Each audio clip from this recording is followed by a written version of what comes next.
मराठी व्याकरण प्रश्न पहिला. शुभमने गव्हाच्या गोण्या घरी आणून टाकल्या. या वाक्यातील किती शब्द विभक्ती प्रत्ययुक्त आहेत? योग्य उत्तर पर्याय क्रमांक 4, 3 शब्द. शुभमने, गव्हाच्या आणि घरी या 3 शब्दांना विभक्ती प्रत्यय आहेत. प्रश्न दुसरा. हिरवा शर्ट घातलेला मुलगा माझा भाऊ आहे. या वाक्यातील उद्देश्य विस्तार खालीलपैकी कोणता?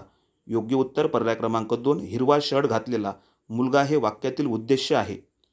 प्रश्न तिसरा. रात्री मी फक्त पाव खाऊन झोपलो.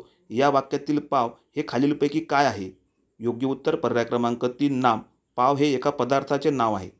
प्रश्न चौथा. रोहिणी विणकाम करत असे. या वाक्याचा काळ खालीलपैकी कोणता? योग्य उत्तर पर्याय क्रमांक 1, रीती भूतकाळ.